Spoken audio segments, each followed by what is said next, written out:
2024년 가을, 미국 미네소타주 미니애폴리스의 한 초등학교 급식실이었습니다. 6살 노아는 그날도 급식판을 조용히 밀어냈습니다. 치킨 너겟도 마카로니도 미국 아이들이 환장한다는 피자마저도 단 한 입 되지 않았죠. 아이가 먹는 건 흰식빵 몇 조각과 크래커, 사과 주스가 전부였습니다. 그렇게 먹을 수 있는 음식이 서너 가지로 줄어드는 동안 아이의 체중계 바늘은 몇 달째 같은 자리에 멈춰 있었습니다. 또래 아이들이 한 뼘씩 자라는 동안 노아의 성장 곡선은 하위 5%선 아래에서 조금씩 미끄러지고 있었죠. 담임 선생님의 전화, 학교 상담실의 호출, 그리고 냉장고 앞에서 한숨으로 시작하는 아침. 이 가족의 하루는 그렇게 굳어져 갔습니다. 더 잔인한 사실이 하나 있습니다. 이 아이의 엄마 에밀리 카토는 15년차 임상 영양사였다는 겁니다.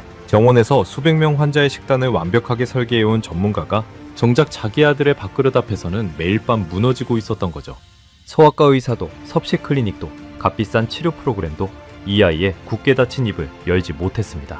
새로운 음식을 접시에 올리면 아이는 냄새만 맡고도 고개를 돌렸고 억지로 권하면 헛구역질부터 했습니다. 에밀리는 영양학 교과서에 나오는 방법을 전부 시도했지만 결과는 언제나 같았습니다. 그런데 말입니다.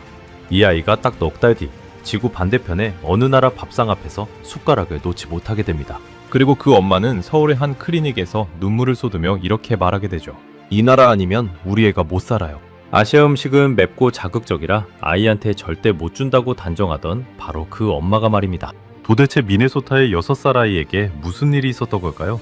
미국 대형마트에서 단 2주 만에 100만 줄이 증발해버린 한 줄 3.99달러짜리 한국 음식은 어떻게 세상 모든 음식을 거부하던 이 아이의 입을 열었을까요? 미국 전역 500여 개 매장에서 사재기와 오픈런까지 벌어졌던 그 음식의 정체는 무엇이었을까요? 그리고 서울의 한국인 영양사는 왜 이 엄마에게 오히려 선을 그었을까요? 한 아이의 첫 숟가락에 담긴 대한민국 밥상의 힘에 관한 이야기 지금 시작합니다. 영상 시작 전 구독과 좋아요로 대한민국의 미래를 응원해주세요. 제 이름은 에밀리 카터입니다. 미국 미네소타주 미니애폴리스에서 태어나 자랐고 이 도시의 종합병원에서 15년째 임상 영양사로 일하고 있습니다. 당뇨 환자의 혈당을 잡는 식단, 항암 치료 중인 환자의 근육 손실을 막는 식단, 신장 투석 환자의 칼륨 수치를 관리하는 식단. 저는 그런 것들을 설계하는 사람이었습니다. 제 손을 거쳐간 환자만 수천 명이었고 병원 안에서 제 별명은 숫자로 말하는 여자였습니다. 단백질 몇 그램, 나트륨 몇 미리그램, 칼로리 몇 킬로칼로리. 저에게 음식이란 감정이 아니라 데이터였거든요. 병원 복도에서 마주치는 환자 가족들은 저를 붙잡고 고맙다는 인사를 건네곤 했습니다. 선생님이 짜준 식단 덕분에 아버지가 다시 걷기 시작했어요. 아이 수치가 정상으로 돌아왔어요. 그런 말을 들을 때마다 저는 이 직업을 선택하기에 잘했다고 생각했습니다. 그리고 저는 그 데이터를 다루는 일에서만큼은 미네소타에서 손에 꼽히는 전문가라고 자부했습니다. 그런 제가 매일 저녁 6시 세상에서 가장 초라한 사람이 되는 장소가 있었습니다. 바로 우리 집 식탁이었습니다. 식탁 위의 풍경은 매일 똑같았습니다. 저는 병원에서 배운 모든 지식을 총동원해 접시를 차렸습니다.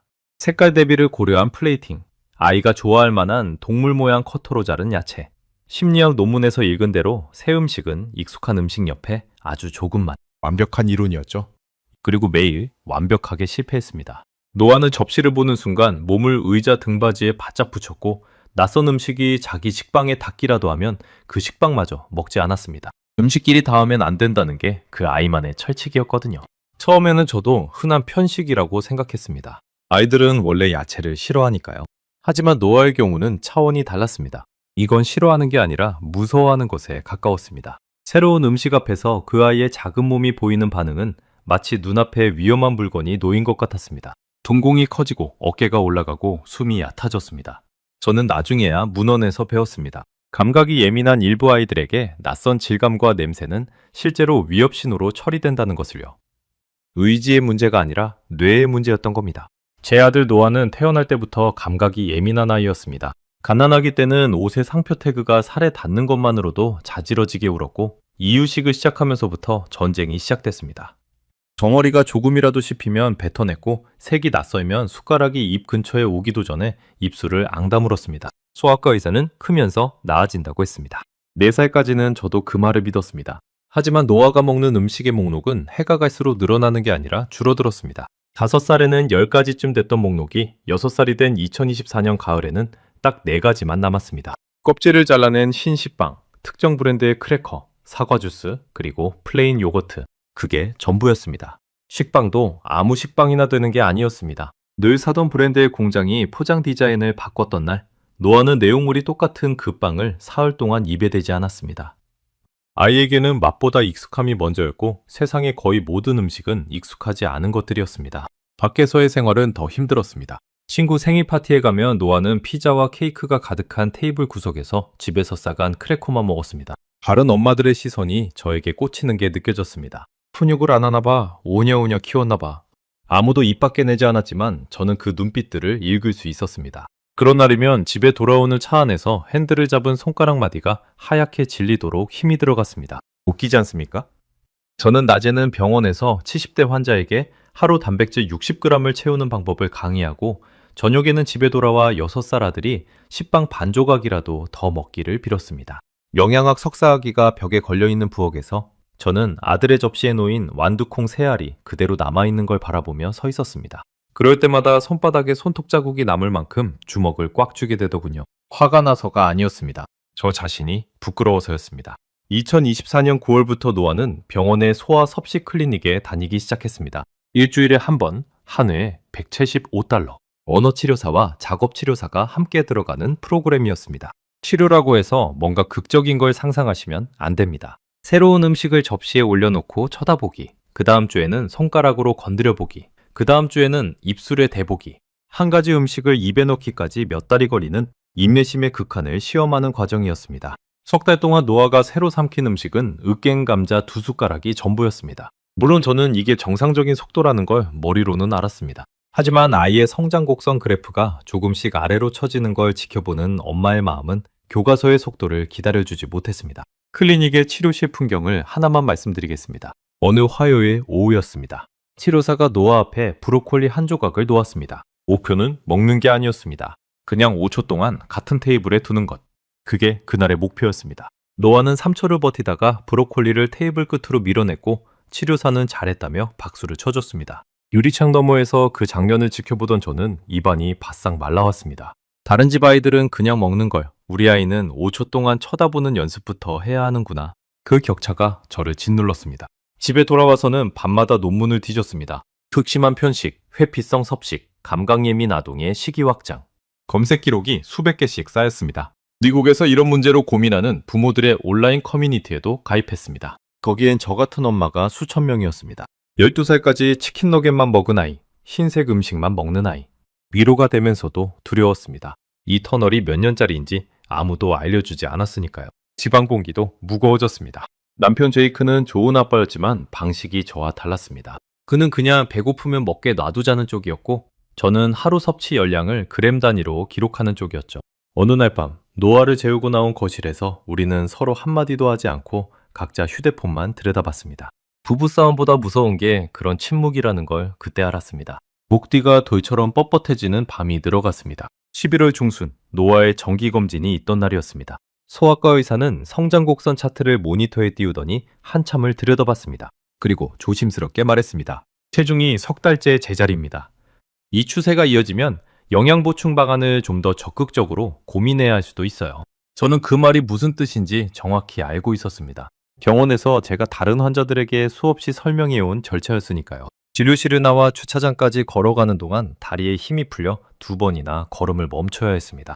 15년 동안 쌓아온 제 전문 지식이 정작 제 아이 앞에서는 종이 한 장만큼의 힘도 없다는 사실. 그게 그날 제가 받아든 진짜 진단서였습니다. 그날 밤 저는 잠든 노아의 방에 들어가 한참을 앉아 있었습니다. 아이의 가느다란 팔목이 이불 밖으로 나와 있었습니다. 또래보다 확연히 얇은 팔목이었습니다.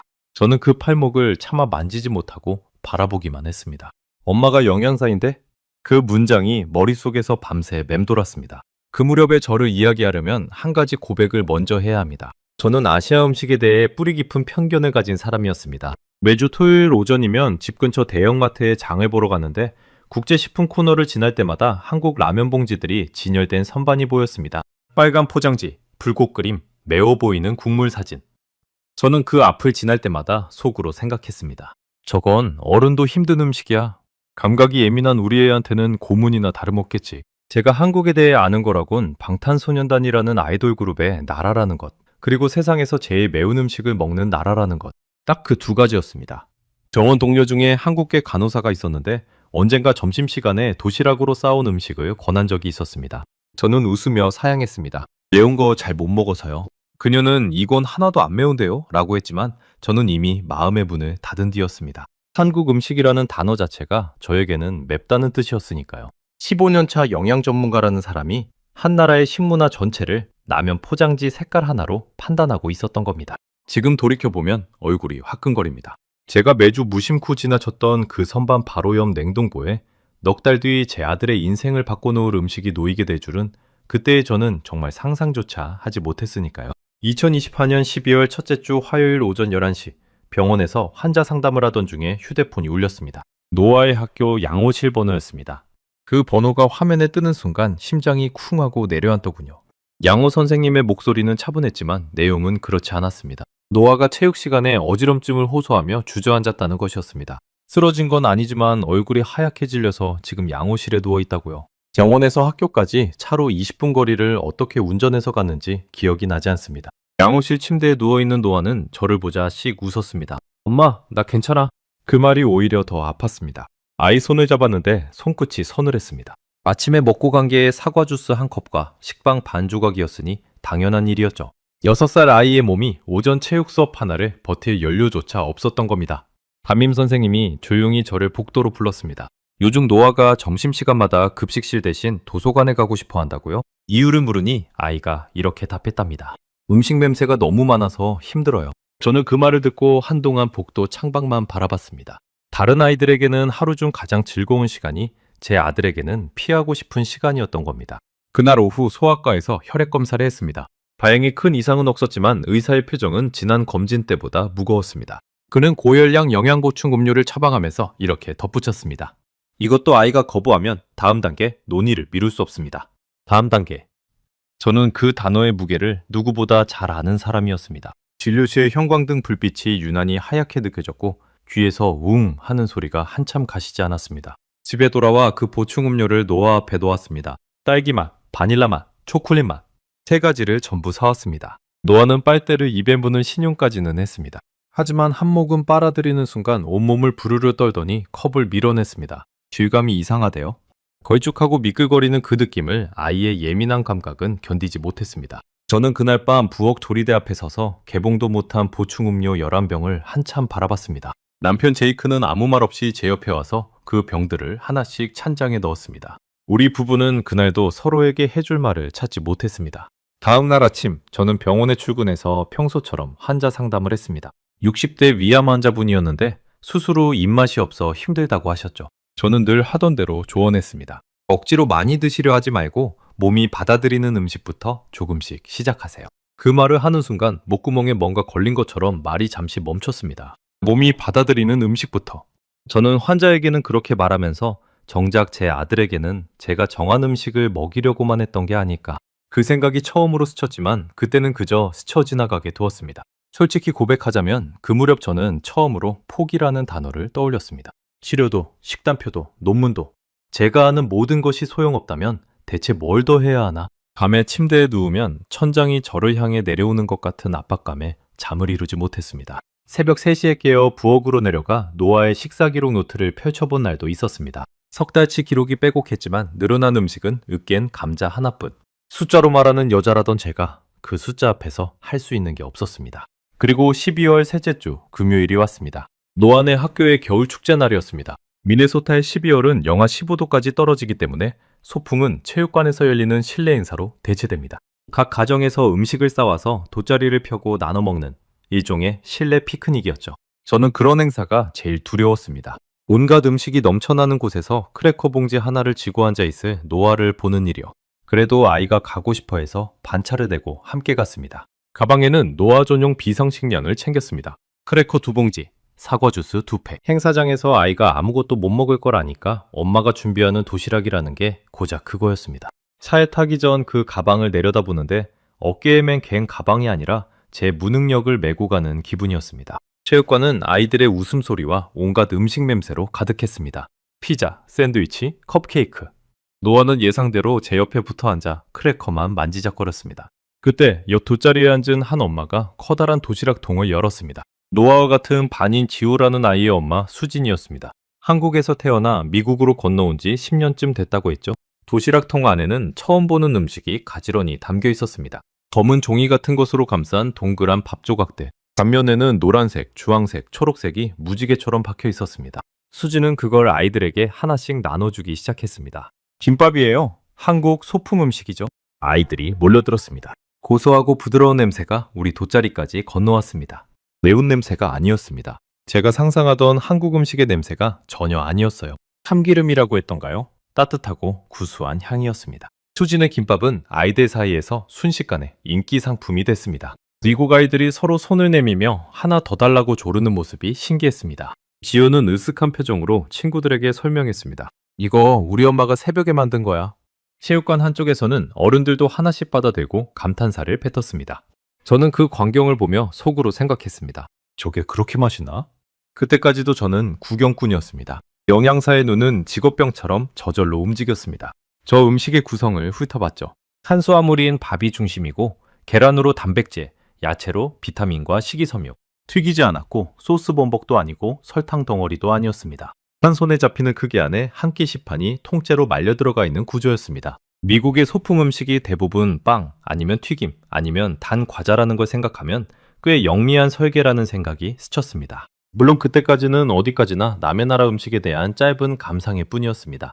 그런데 그때 제 인생에서 절대 잊지 못할 장면이 벌어졌습니다. 노아가 크래커를 내려놓더니 몸을 앞으로 기울여 그 김밥을 쳐다보기 시작한 겁니다. 저는 숨 쉬는 것도 잊은 채 지켜봤습니다. 아이는 지호가 김밥을 맛있게 먹는 모습을 한참 바라보다가 천천히 손을 뻗었습니다. 6해를 사는 동안 낯선 음식을 향해서는 단 한 번도 움직인 적 없던 그 작은 손이요. 노아는 김밥 한 조각을 집어들고 코에 가져가 냄새를 맡았습니다. 그리고 아주 조금, 정말 쌀알 몇 개만큼 베어 물었습니다. 저는 그 순간 아무것도 하지 못했습니다. 잘한다고 소리치면 아이가 놀라서 뱉어낼까봐 눈기조차 함부로 주지 못하고 곁눈질로만 지켜봤습니다. 노아는 입안의 것을 오물오물 굴리더니 삼켰습니다. 그리고 남은 조각을 마저 입에 넣었습니다. 그러고는 한마디를 했습니다. 이거 부드러워. 부드러워.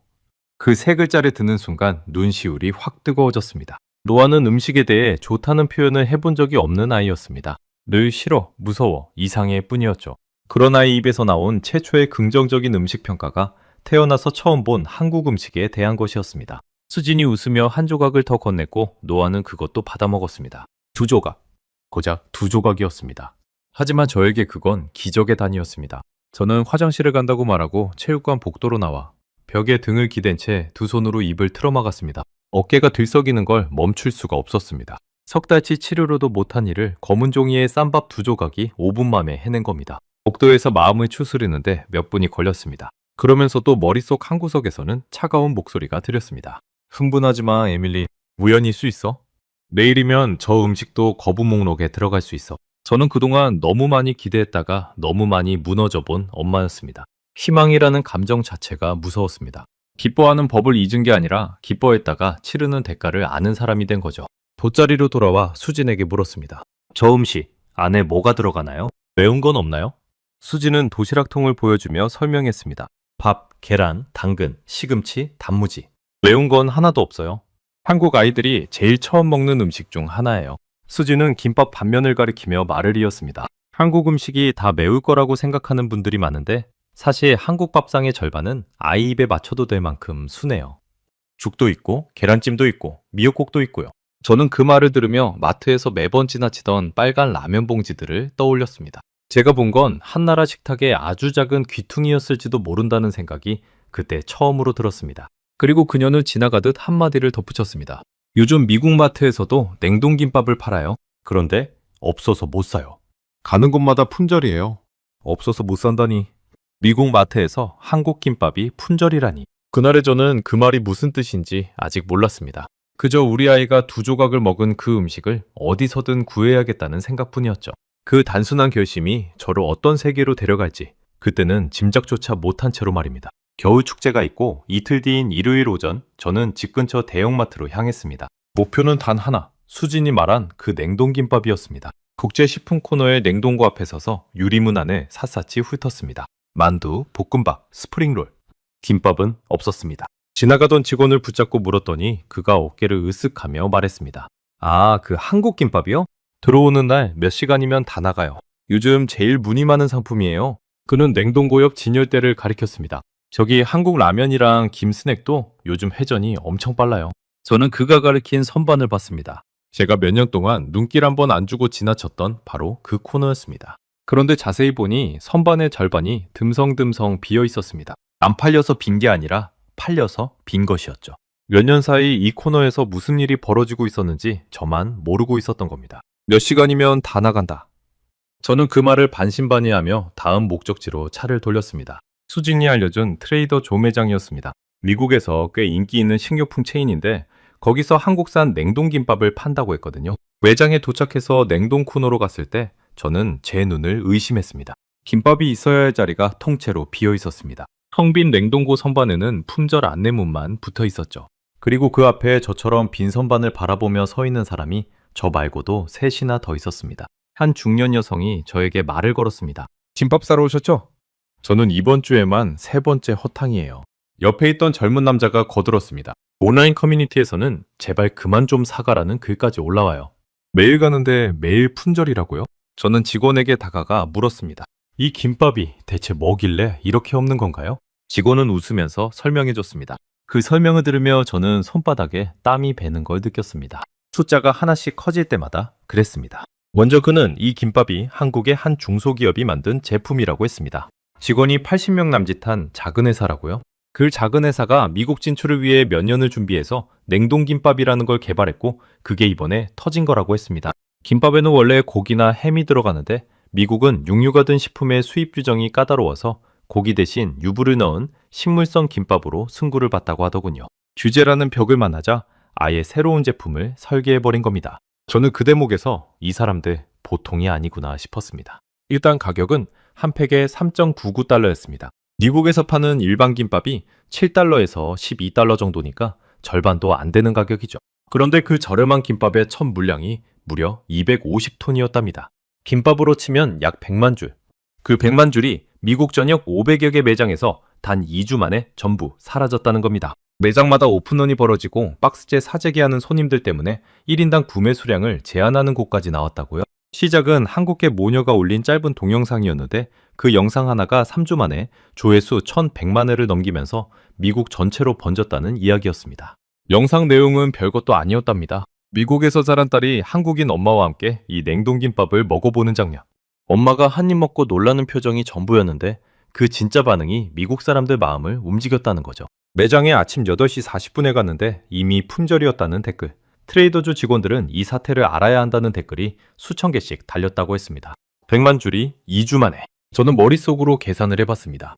하루에 7만 줄 이상이 팔린 셈이었습니다. 그것도 미국인 대부분이 이름조차 처음 들어보는 음식이 말이죠. 직원은 마지막으로 이렇게 덧붙였습니다. 다음 입고가 수요일 아침이에요. 오픈 시간에 맞춰 오세요. 늦으면 장담 못합니다. 집으로 돌아오는 차 안에서 저는 생각했습니다. 미국이 어떤 나라입니까? 세계에서 제일 크고 제일 콧대 높은 식품 시장입니다. 이 나라 마트 선반에 오르려고 전 세계 식품 회사들이 줄을 서고 그중 대부분이 소리 없이 사라집니다. 그런데 한국의 직원 80명짜리 회사가 만든 4달러도 안 되는 김밥이 이 거대한 시장에서 없어서 못 파는 물건이 됐다는 겁니다. 저는 그때까지 이게 우리 아이 문제와 어떻게 이어지는지 몰랐습니다. 그저 영양사로서의 호기심이 천천히 켜지고 있었을 뿐이죠. 그래서 저는 수요일 아침 정말로 오픈런이라는 걸 해봤습니다. 개장 20분 전에 도착했는데 이미 문 앞에 10명 넘게 줄이 서 있었습니다. 영하의 날씨에 김밥 하나 사겠다고 서 있는 미국인들의 행렬이라니. 문이 열리자 사람들은 곧장 냉동 코너로 직진했고 저도 얼떨결에 그 대열에 섞여 뛰었습니다. 15년차 임상 영양사가 냉동식품 하나를 잡으려고 마트에서 뛰는 날이 올 줄은 몰랐죠. 그렇게 저는 김밥 3팩을 손에 넣었습니다. 계산대 앞에서 그 차가운 팩을 끌어안고 있는데 이상하게 코끝이 시큰했습니다. 이 안에 우리 아들의 다음 한 입이 들어있을지도 모른다는 생각 때문이었습니다. 그날 저녁 저는 포장지에 적힌 안내대로 전자레인지에 김밥을 데웠습니다.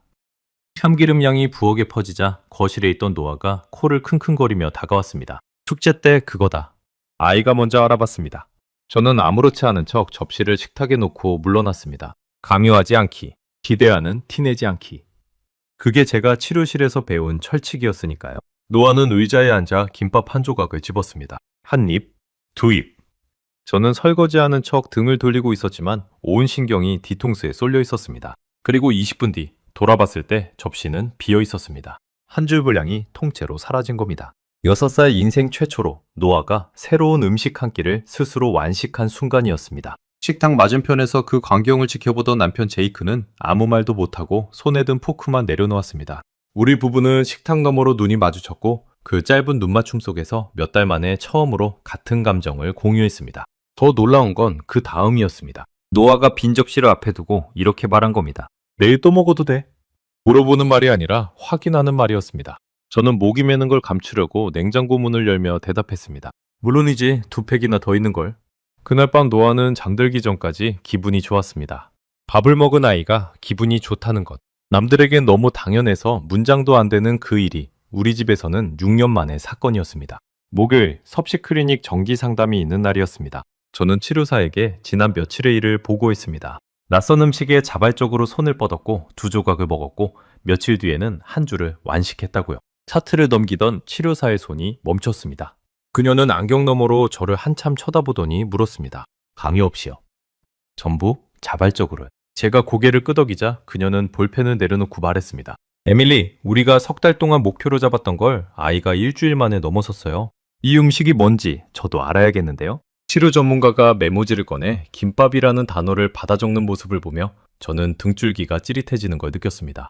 아이를 재운 뒤 저는 남은 김밥 포장지를 부엌 조명 아래에 펼쳐놓고 영양사 모드로 돌아갔습니다. 성분표를 한 줄씩 뜯어봤죠. 밥, 김, 유부, 당근, 시금치, 우엉, 참기름.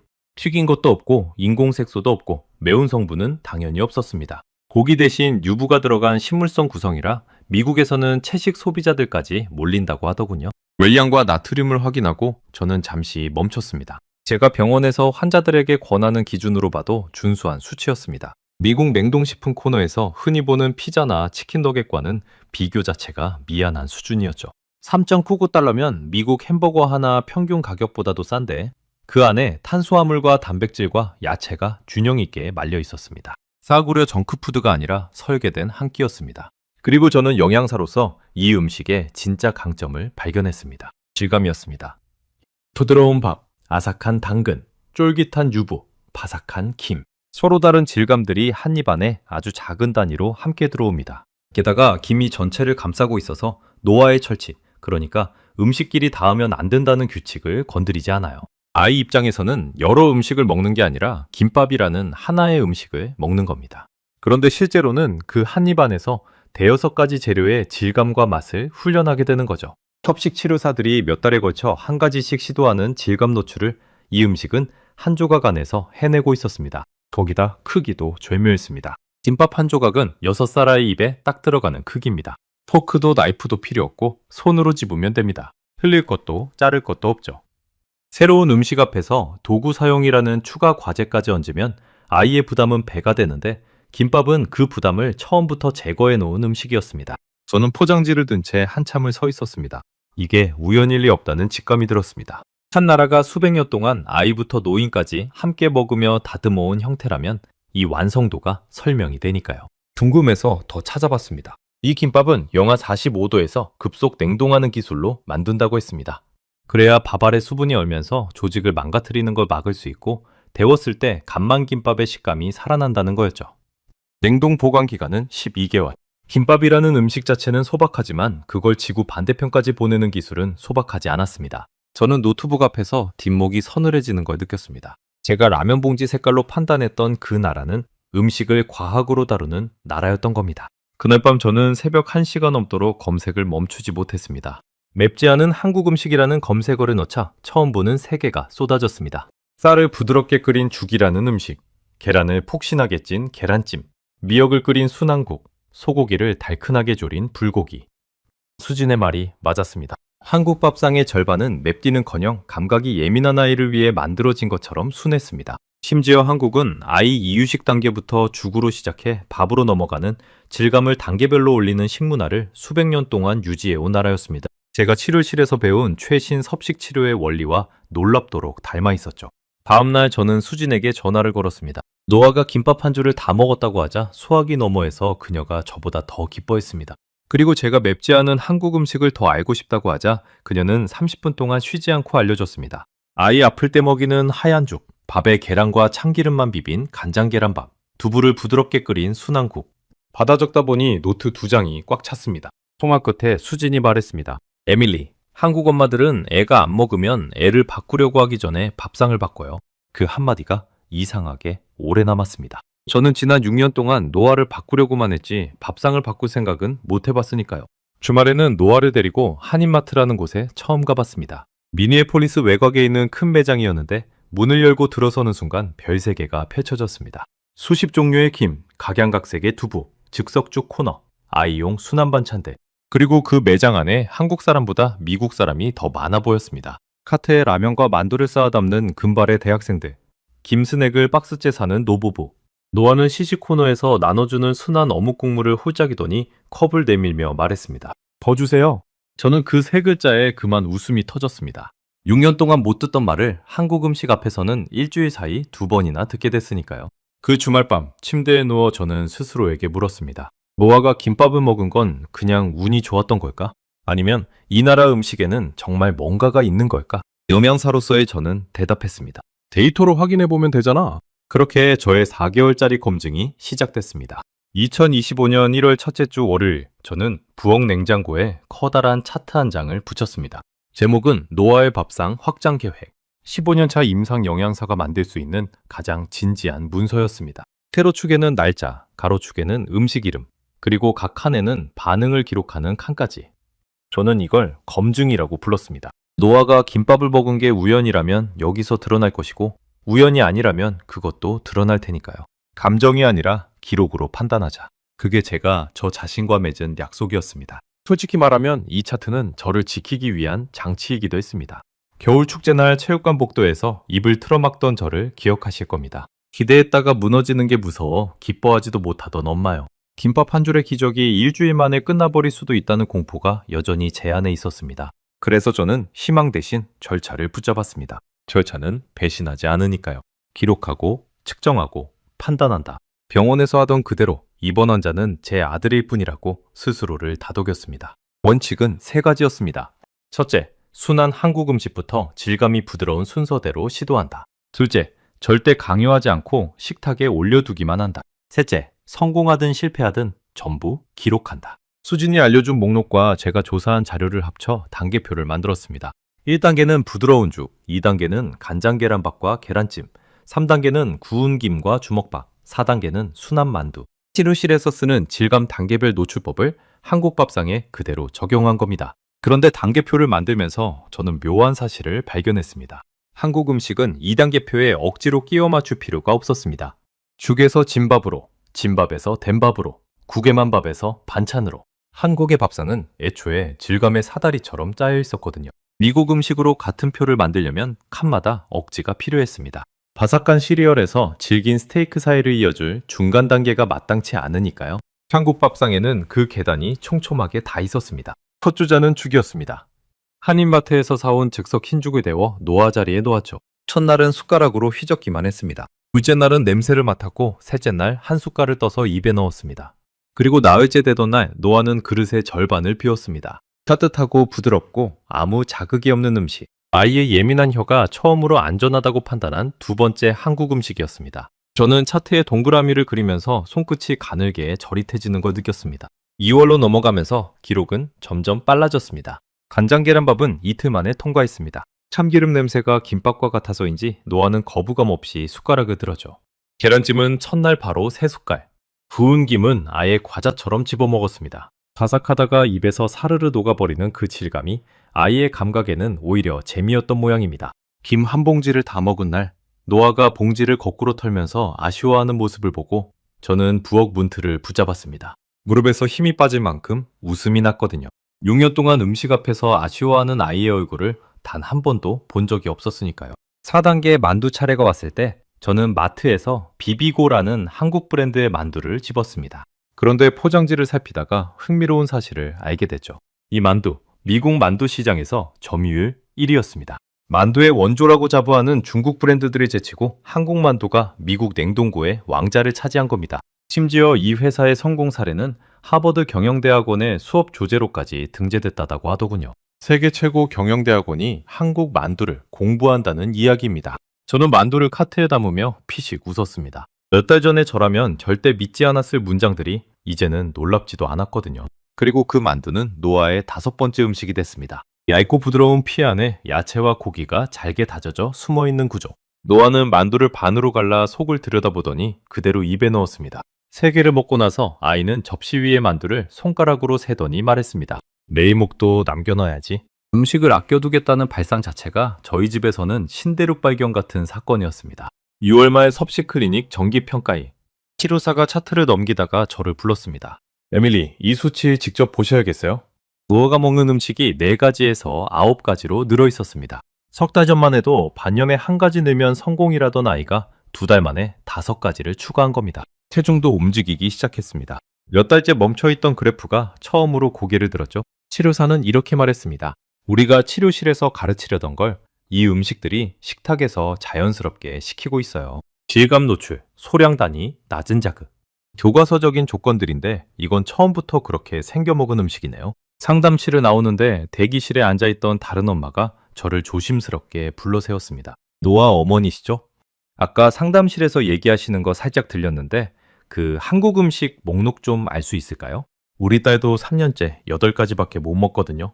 저는 그 자리에서 휴대폰으로 단계표를 통째로 보내드렸습니다. 그녀의 눈가가 붉어지는 걸 보면서 알았습니다. 이 대기실에 앉아있는 부모들 모두가 저와 같은 터널 속에 있다는 것을요. 처음부터 그렇게 생겨먹은 음식이라던 치료사의 말이 제 직업적 자존심에 불을 붙였습니다. 저는 그날 밤부터 본격적으로 파고들기 시작했습니다. 이게 우리 아이 한 명의 특수한 사례인지 아니면 뭔가 더 큰 흐름의 일부인지. 영양사가 아니라 분석가처럼 자료를 모았죠. 그리고 노트북 화면 앞에서 저는 며칠 밤 동안 잠을 설치게 됩니다. 방법은 간단했습니다. 감정이 들어갈 수 없는 자료만 보기로 했죠. 정부 통계, 무역 데이터, 시장 보고서, 개인 후기나 홍보 기사는 전부 걸러맸습니다. 유행이라면 숫자가 얕고 짧을 것이고 진짜라면 숫자가 깊고 길 것이다. 그게 제 판별 기준이었습니다. 숫자들은 이렇게 쌓여갔습니다. 먼저 노아가 먹는 죽과 김밥이 속한 쌀 가공식품. 한국의 쌀 가공식품 수출은 2024년 한 해에만 38.4%가 늘어 3억 달러를 기록했습니다. 그 중에서도 미국 시장은 51% 성장. 이유가 뭘까 봤더니 미국 소비자들이 이걸 글루텐 프리, 건강식으로 받아들이고 있었습니다. 밀가루를 못 먹는 사람들에게 쌀로 만든 한국 간편식이 대안이 된 거죠. 우리 노아처럼 저마다의 이유로 먹을 게 마땅치 않던 사람들이 한국 밥상에서 답을 찾고 있었던 겁니다. 김도 마찬가지였습니다. 노아가 과자처럼 먹던 그 검은 종이요. 알고 보니 한국은 세계 김 시장을 사실상 지배하는 나라였습니다. 미국 마트에서 팔리는 김순액의 원산지를 뒤져보면 대부분 한국이었죠. 서양에는 아예 없던 시장을 한국이 통째로 만들어낸 셈입니다. 바다의 잡초라고 거들떠보지도 않던 걸 세계인의 간식으로 바꿔놓은 나라. 저는 김 한 봉지를 들고 원산지 표기를 확인하면서 이 작은 봉지가 태평양을 건너온 경로를 상상해봤습니다. 다음은 라면이었습니다. 제가 매운 나라의 상징처럼 여겼던 바로 그 라면이요. 한국 라면의 연간 수출액은 전년도 기록인 9억 5천만 달러를 단 10개월 만에 넘어섰고 연말에는 12억 5천만 달러까지 치솟았습니다. 1년 사이 31.1%가 늘어난 겁니다. 특히 미국 텍사스에서는 대형 유통망 입점에 성공하면서 수출이 70% 이상 폭증했다고 했습니다. 텍사스가 어떤 곳입니까? 바비큐와 스테이크의 본고장, 미국에서 가장 미국다운 땅입니다. 그 텍사스 사람들이 한국 라면을 카트에 쓸어 담고 있다는 이야기였습니다. 그리고 저는 라면 시장의 구성을 보다가 제 편견이 또 한 번 부서지는 경험을 했습니다. 매운 라면만 팔리는 게 아니었습니다. 순한 국물라면, 볶음면, 아이용 짜장라면까지 종류가 수십 가지였고 미국 소비자들은 그 스펙트럼 전체를 소비하고 있었습니다. 맵다는 건 한국 라면의 전부가 아니라 수많은 선택지 중 하나였을 뿐이죠. 그리고 마지막 숫자 앞에서 저는 마우스를 쥔 손을 멈췄습니다. 2024년 한국 농식품의 최대 수출 시장이 바뀌었다는 기사였습니다. 10년 넘게 1위였던 일본이 3위로 내려가고 그 자리를 미국이 차지한 겁니다. 15억 9천만 달러. 불과 1년 전만 해도 3위였던 미국이 단숨에 1위로 올라선 거죠. 기사는 그 배경으로 과자류, 라면, 그리고 냉동김밥을 꼽았습니다. 냉동김밥. 제가 새벽 오픈런까지 해가며 샀던 바로 그 3.99달러짜리 김밥이 한나라의 수출 지도를 다시 그린 주역 중 하나였다는 겁니다. 저는 의자 등받이에 몸을 기댔습니다. 관자놀이가 지끈거렸습니다. 처음 이 조사를 시작할 때 제 가설은 사실 반대였습니다. 한류의 풍에 올라탄 반짝 유행일 거다. 데이터를 보면 거품이 보일 거다. 저는 의심하려고 자료를 모았던 겁니다. 그런데 파면 팔수록 나오는 건 거품이 아니라 구조였습니다. 9년 연속 성장하는 수출 그래프, 규제에 막히자 제품을 새로 설계하는 기업들, 영하 45도 냉동 기술, 세계 최대 시장에서의 1위 등급. 유행은 이렇게 안 움직입니다. 이건 한나라가 음식이라는 산업을 통째로 벼려온 결과였습니다. 의심하려고 쌓은 데이터가 어느새 확신의 근거가 되어 있었죠. 15년 동안 숫자를 다뤄온 제가 숫자에게 설득당한 겁니다. 그날 밤 저는 계산기를 두드려 봤습니다. 노아가 2달 동안 먹은 한국 음식의 총 비용을요. 김밥 12팩, 즉석죽 8개, 김 10봉지, 만두 4팩. 전부 합쳐 100달러가 조금 넘었습니다. 캅시 클리닉 한 해 비용이 175달러입니다. 물론 치료를 음식이 대신할 수는 없습니다. 치료는 치료대로 계속했으니까요. 하지만 석 달치 치료비보다 적은 돈으로 아이의 식탁이 3배로 넓어졌다는 사실 앞에서 영양사인 저는 겸허해질 수밖에 없었습니다. 3월이 되자 노아의 목록은 12가지를 넘었습니다. 순한 소고기 묵국, 주먹밥, 두부부침까지. 몸무게는 2달 사이 1kg 넘게 늘었고 아침마다 오늘 밥 뭐야? 하고 묻는 아이가 됐습니다. 그 질문을 처음 들은 날 아침 저는 뒤돌아서서 한참 동안 냉장고 문을 열어둔 채 서 있었습니다. 냉기가 얼굴에 닿는데도 움직일 수가 없었습니다. 오늘 밥 뭐야? 세상 모든 아이들이 하는 그 흔한 질문을 저는 6년을 기다렸던 겁니다. 학교에서도 변화가 왔습니다. 담임 선생님이 어느 오후 전화를 걸어왔습니다. 어머니, 오늘 노아가 급식실에서 점심을 먹었어요. 도서관이 아니라 급식실에서요. 친구들 옆에서 집에서 싸온 주먹밥을 먹었는데 지우가 옆에 앉아 있었대요. 저는 통화를 마치고 병원 비상계단에 앉아 한동안 일어나지 못했습니다. 음식 냄새가 무서워 도서관으로 피하던 아이가 이제 그 냄새 속에서 밥을 먹습니다. 고작 넉 달 전에는 상상도 못하던 문장이었습니다. 그런데 남편 제이크는 여전히 조심스러웠습니다. 어느 저녁 그가 식탁을 정리하다가 마침내 입을 열었습니다. 에밀리, 잘 되고 있는 건 나도 알아.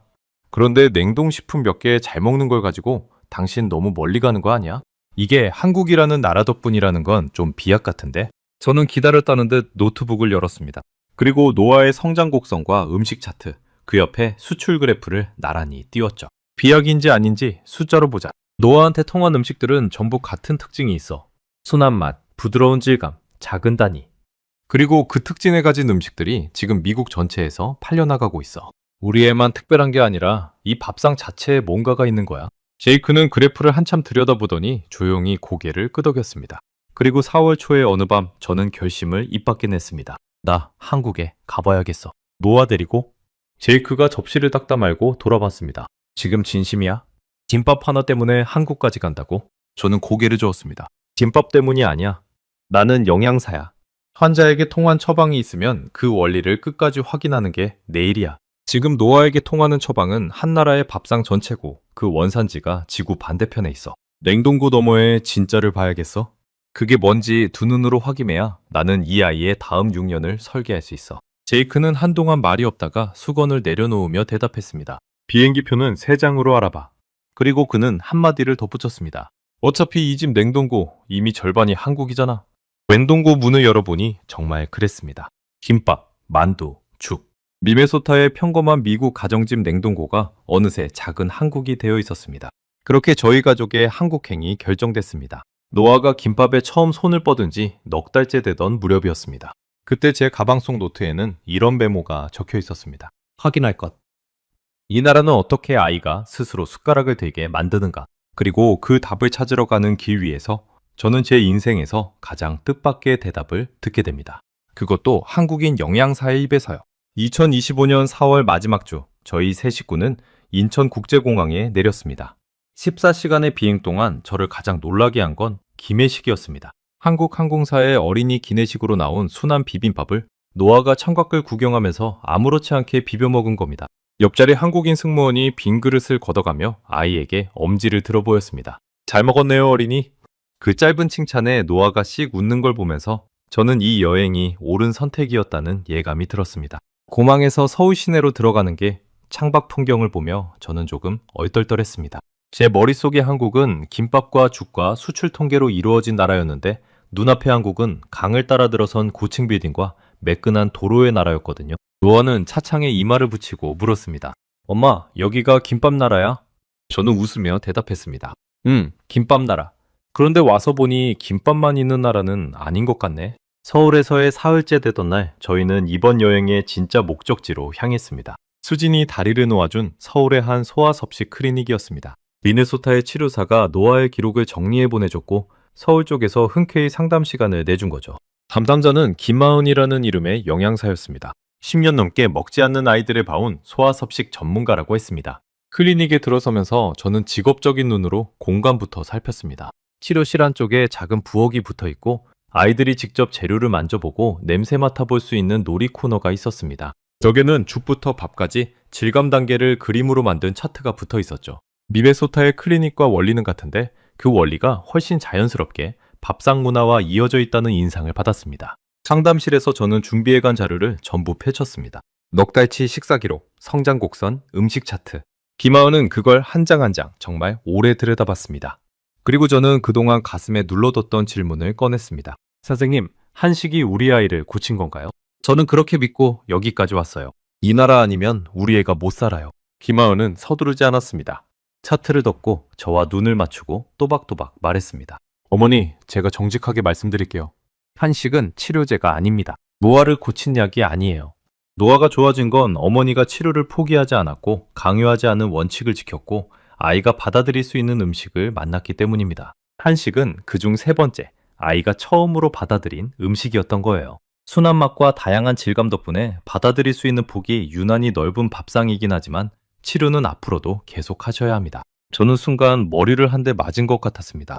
지구 반대편까지 날아온 저에게 이 나라 영양사가 처음 한 말이 우리 음식은 치료제가 아니라는 선긋기라니. 그런데 이상하게도 그 말을 듣는 순간 몇 달 동안 팽팽하게 당겨져 있던 어깨의 긴장이 스르르 녹아내렸습니다. 미국에서 저는 기적의 식단이니 완치의 비법이니 하는 과장 광고들을 15년 내내 걷어내며 살아온 사람입니다.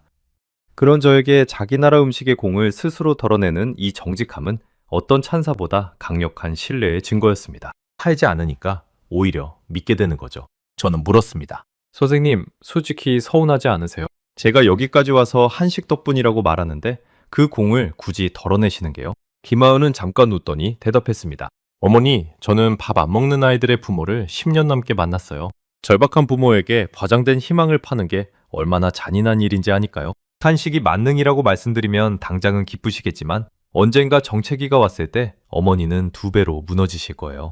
저는 한식이 오래 사랑받길 바라는 사람이라서 더더욱 정확하게 말씀드리는 겁니다. 그 대답을 들으며 저는 이 나라 전문가들의 자신감이 어디서 오는지 알 것 같았습니다. 부풀리지 않아도 될 만큼 실체가 단단한 거죠. 김하은은 말을 이었습니다. 다만 어머니, 이건 분명히 말씀드릴 수 있어요. 한식이 아이를 고친 게 아니에요. 아이가 처음으로 세상에 마음을 연 음식이 한식이었던 겁니다. 그건 우연이 아니라 이 밥상의 구조 덕분이고요. 그녀는 화이트보드에 그림을 그려가며 설명했습니다. 한국 밥상은 밥이라는 안전기지를 중심으로 반찬이 아주 작은 단위로 여러 개 놓입니다. 아이는 밥이라는 익숙함에 기대서 반찬 하나하나를 자기 속도로 탐색할 수 있어요. 싫으면 안 집으면 그만이니 실패에 부담이 없죠. 국물은 낯선 재료의 질감을 부드럽게 감싸주고 죽에서 진밥, 된밥으로 이어지는 단계는 그 자체로 질감 훈련 과정입니다. 서양처럼 한 접시에 한 덩어리가 나오는 구조에서는 그 음식이 거부당하면 식사 전체가 실패하지만 한식은 한 상 안에 성공의 기회가 10개쯤 깔려있는 셈이에요. 그녀는 한국의 학교 급식 이야기도 들려줬습니다. 한국 초등학교 급식은 매일 밥과 국, 서너 가지 반찬이 기본 구성으로 나오는데 아이들은 그 상차림을 통해 자연스럽게 다양한 재료와 질감을 반복 경험한다고요? 국가가 영양사를 학교마다 배치해 식단을 설계한다는 말에 저는 귀를 의심했습니다. 미국에서 학교 급식께서는 수십 년째 논쟁 중인 숙제거든요. 이 나라는 아이들의 밥상을 개인의 운이 아니라 시스템으로 관리하고 있었습니다. 저는 수첩에 받아 적다가 손을 멈췄습니다. 안전기지, 저부담 노출, 단계적 질감. 전부 제가 논문에서 배운 섭식 치료의 핵심 용어들이었습니다. 그런데 이 나라는 그걸 치료기법이 아니라 그냥 밥상이라고 부르고 있었습니다. 수백 년 동안 아이를 먹여온 방식 안에 우리가 최근에야 이론으로 정리한 원리들이 이미 들어있었던 겁니다. 저는 조용히 숨을 길게 내쉬었습니다. 15년 동안 남의 식단을 짰는데 내 아들의 첫 숟가락은 지구 반대편 나라가 채워줬어요. 제 입에서 그 말이 저절로 흘러나왔습니다. 김하은이 부드럽게 고개를 저었습니다. 아니요, 어머니. 첫 숟가락을 들게 한 건 결국 노아 자신이에요. 저희 밥상은 그 손이 뻗을 수 있는 거리에 음식을 놓아줬을 뿐입니다. 상담을 마치고 나오는 길 복도 게시판에 붙은 아이들의 그림이 보였습니다. 삐뚤빼뚤한 글씨로 오늘은 당근을 먹었어요 라고 적힌 그림 앞에서 저는 걸음을 멈췄습니다. 여기에도 노아 같은 아이들이 있고 저 같은 엄마들이 있었습니다. 나라가 달라도 밥 안 먹는 아이 앞에서 무너지는 부모의 마음은 같다는 것. 그 당연한 사실이 그날따라 위로가 됐습니다. 클리닉을 나서기 전 김하은은 저에게 서류철 하나를 건넸습니다. 자기네 클리닉에서 쓰는 질감 단계별 식품 목록을 영어로 정리해 준 것이었습니다. 미국에 돌아가서 치료사분과 공유하세요. 한식 재료가 구하기 어려우면 대체할 수 있는 현지 식품도 옆에 적어뒀어요. 저는 그 서류철을 두 손으로 받았습니다. 처음 만난 외국인 엄마를 위해 몇 시간을 들여 준비했을 그 문서가 저에게는 어떤 기념품보다 값진 한국의 선물이 됐습니다. 다음날 저희는 광장시장에 갔습니다. 100년이 넘은 서울의 전통시장이라고 했죠. 시장 골목에 들어서자 김이 모락모락 오르는 가마솥, 지글거리는 전 부치는 소리, 상인들의 활기찬 목소리가 한꺼번에 쏟아졌습니다. 예전의 노아라면 입구에서 귀를 막고 돌아섰을 자극의 홍수였습니다. 그런데 아이는 제 손을 잡고 성큼성큼 걸어 들어갔습니다. 그리고 어느 좌판 앞에서 걸음을 멈췄죠. 손가락만한 꼬마 김밥을 산더미처럼 쌓아놓고 파는 가게였습니다. 노아가 저를 올려다보며 말했습니다. 엄마, 이거 아기 김밥이야? 우리는 그 자리에 서서 꼬마 김밥 한 접시를 나눠 먹었습니다. 노아는 8개를 먹었습니다. 시장 한복판에서 소음과 냄새의 한가운데서 태어나서 가장 많은 양의 한 끼를요. 옆에서 김밥을 말던 상인 아주머니가 노아를 보며 말했습니다. 아이고, 잘 먹네. 복스럽게 먹네. 통역 앱이 그 말을 옮겨주는데 복스럽다는 단어의 설명이 길게 떴습니다. 먹는 모습이 보기 좋고 복이 들어올 것 같다는 뜻이라고요. 먹는 모습을 복이라고 부르는 언어라니. 저는 그 단어 하나에 이 나라가 밥을 대하는 마음이 통째로 들어있다고 생각했습니다. 한국 사람들은 밥 먹었냐는 말로 안부를 묻는다죠. 밥이 곧 안녕이고 잘 먹는 게 곧 복인 나라. 노아는 그 나라 한복판에서 복스럽게 먹고 있었습니다. 시장 안 김가게 앞에서는 재미있는 이야기도 들었습니다. 주인 할머니가 노아에게 부은 김 한 장을 쥐어주며 말했습니다.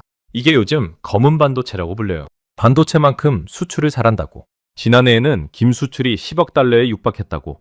미국 사람들이 이걸 과자처럼 사간다고 자랑하셨죠. 저는 웃으며 대답했습니다. 알아요. 저희 집 찬장에도 10봉지쯤 있거든요. 할머니가 박수를 치며 웃던 그 순간이 저는 아직도 사진처럼 선명합니다. 그리고 그날 저녁 이 이야기의 진짜 클라이맥스가 왔습니다. 거참한 장소가 아니었습니다. 숙소 근처 골목에 평범한 백반집, 관광객용 식당도 아니고 동네 사람들이 저녁을 먹으러 오는 작은 가게였습니다. 밥과 미역국, 그리고 반찬 67가지가 상가득 깔렸습니다. 계란말이, 두부부침, 김, 나물들. 노아는 그 상을 물끄러미 내려다보더니 누가 시키지도 않았는데 숟가락을 들었습니다. 미역국에 밥을 말아 한 숟갈, 계란말이 한 점, 다시 국 한 숟갈. 아이는 멈추지 않았습니다. 제이크와 저는 젓가락을 든 채 그 모습을 바라만 봤습니다. 6살 인생 내내 식탁이 전쟁터였던 아이가 지구 반대편의 낯선 식당에서 밥 한 그릇을 스스로 비워가고 있었습니다. 제이크가 낮은 목소리로 말했습니다. 김밥 한 줄 때문에 한국까지 왔는데 우리가 얻어가는 건 김밥이 아니네. 저는 대답 대신 고개만 끄덕였습니다. 입을 열면 울음이 먼저 나올 것 같았거든요. 뜨거운 것이 뺨을 타고 흘러내리는데 이상하게 하나도 부끄럽지 않았습니다. 식당 아주머니가 말없이 물수건 하나를 더 놓고 가셨습니다. 그날 밤 숙소에서 잠든 노아 옆에 누워 저는 생각했습니다. 저는 치료제를 찾아 한국에 왔습니다. 그런데 이 나라가 저에게 준 건 약이 아니라 밥상이었습니다. 고치려 들지 않고 기다려주고 손 닿는 곳에 놓아주는 밥상. 그리고 그 차이를 저에게 가르쳐준 건 다름 아닌 이 나라 영양사의 정직한 선긋기였습니다. 미네소타로 돌아가는 비행기 안에서 저는 수첩 첫 장에 적어뒀던 질문에 답을 채웠습니다. 이 나라는 어떻게 아이가 스스로 숟가락을 들게 만드는가? 답. 들게 만들지 않는다. 들고 싶어질 때까지 상을 차려놓고 기다린다. 미네소타로 돌아오고 2달이 지난 2025년 7월, 저는 병원 섭식 클리닉 회의실에 서 있었습니다. 제 손에는 김하은이 건네준 서류철과 제가 5달 동안 기록한 노아의 차트가 들려 있었죠. 그날 저는 치료사들 앞에서 발표를 했습니다. 제목은 순한 한식, 질감 단계표. 죽에서 계란찜으로, 김에서 김밥으로, 국에만 밥에서 반찬으로 이어지는 단계별 노출 프로그램이었습니다. 물론 발표 첫머리에 저는 김하은의 말을 그대로 옮겼습니다. 이것은 치료제가 아니라 도구입니다. 치료를 대체하는 게 아니라 치료가 일하기 좋은 밥상을 깔아주는 겁니다. 회의실에는 한동안 볼펜 움직이는 소리만 가득했습니다. 그리고 그해 가을부터 우리 클리닉의 식품 목록에 한식 항목이 정식으로 들어갔습니다. 발표가 끝나고 며칠 뒤 노화를 담당했던 치료사가 제 사무실에 들렀습니다. 그녀는 단계표를 처음 적용한 5살 환자 이야기를 들려줬습니다. 2달 동안 어떤 시도에도 입을 열지 않던 아이가 부은 김을 손에 쥐고 바스락 소리를 내며 놀다가 제 입으로 가져갔다고요. 부모가 치료실 유리창 너머에서 소리 없이 박수를 치더랍니다. 저는 그 이야기를 들으며 목덜미가 따뜻해지는 걸 느꼈습니다. 노아의 기적이 노아에게서 끝나지 않고 다른 아이의 식탁으로 건너가고 있었으니까요. 가을에는 주 영양사협회 지역 세미나에서 발표 요청이 왔습니다. 강당에 모인 100여 명의 동료들 앞에서 저는 노아의 이야기를 처음부터 들려줬습니다. 신식빵과 크래커뿐이던 4가지 음식에서 시작해 서울의 백반집까지. 발표 마지막 장에는 딱 한 문장을 띄웠습니다. 아이를 바꾸기 전에 밥상을 바꿔보세요. 질의응답 시간에 한 젊은 영양사가 손을 들고 물었습니다. 그 단계표 저희 클리닉에서도 써도 될까요? 저는 대답했습니다. 물론이죠. 이건 제 것이 아니라 한 나라가 수백 년 동안 다듬어온 밥상을 빌려온 것뿐이니까요. 변화는 클리닉 밖으로도 번졌습니다. 저는 편식아동 부모들의 온라인 커뮤니티에 노아의 이야기와 단계표를 올렸습니다. 순한한식이라는 제목의 그 글에는 몇 달 사이 수백 개의 댓글이 달렸죠. 텍사스의 엄마는 아이가 처음으로 죽 한 그릇을 비웠다고 썼고, 오하이오의 아빠는 김을 과자 대신 주기 시작했다고 했습니다. 물론 모든 아이에게 통하지는 않았습니다. 저는 그때마다 김하은의 문장을 빌려 답했습니다. 한식은 약이 아니에요. 다만 아이 손이 닿는 거리에 놓아볼 만한 꽤 친절한 밥상이에요. 수진과는 가족끼리 오가는 사이가 됐습니다. 한 달에 한 번은 두 집이 모여 저녁을 먹는데 메뉴는 늘 반반입니다. 수진네가 김밥과 잡채를 싸오면 저희는 미네소타식 구운 감자와 샐러드를 준비하죠. 노아와 지호는 식탁에서 김밥 속 재료 이름을 한국어로 말하는 놀이를 합니다. 당근, 계란, 시금치. 발음이 우스꽝스러워질 때마다 두 집 어른들이 웃음을 터뜨립니다. 1년 전만 해도 저녁 식탁이 우리 가족에게 하루 중 가장 무거운 시간이었다는 게 이제는 믿기지 않을 정도입니다. 제이크도 변했습니다. 한국까지 가는 걸 반신반의하던 사람이 이제는 회사 동료들에게 냉동김밥 전도사 노릇을 합니다.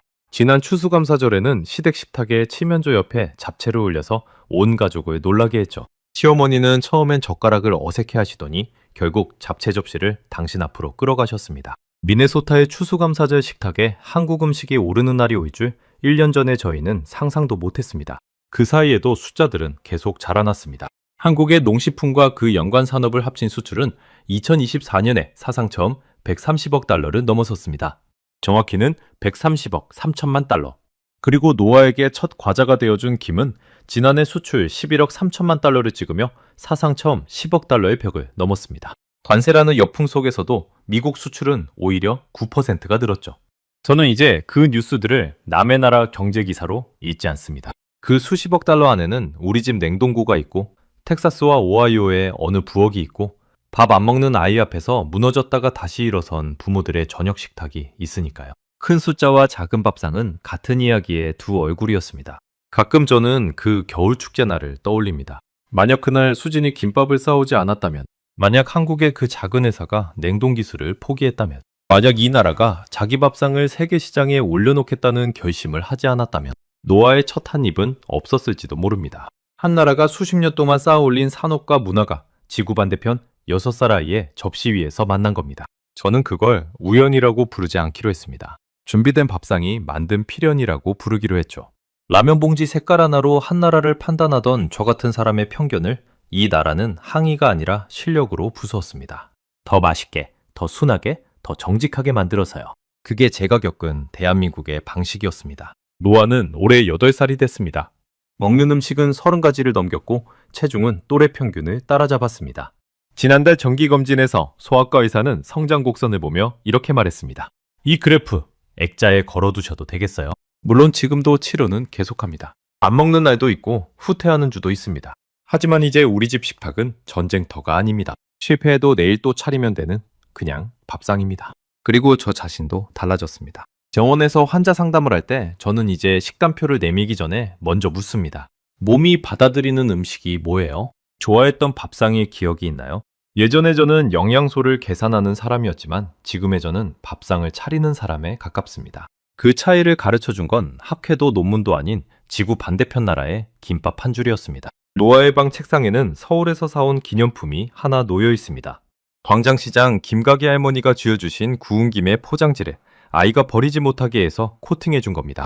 아이는 그걸 첫 번째 과자라고 부릅니다. 언젠가 노아가 자라서 그날의 기억이 흐려지더라도 그 검은 종이 한 장이 말해줄 겁니다. 네가 세상과 화해한 첫 자리에 한국이라는 나라가 있었다고요. 지난 주말 저녁 저는 서툰 솜씨로 미역국을 끓였습니다. 수진에게 배운 대로 참기름에 미역을 볶다가 물을 붓고 오래 끓이는 방식으로요.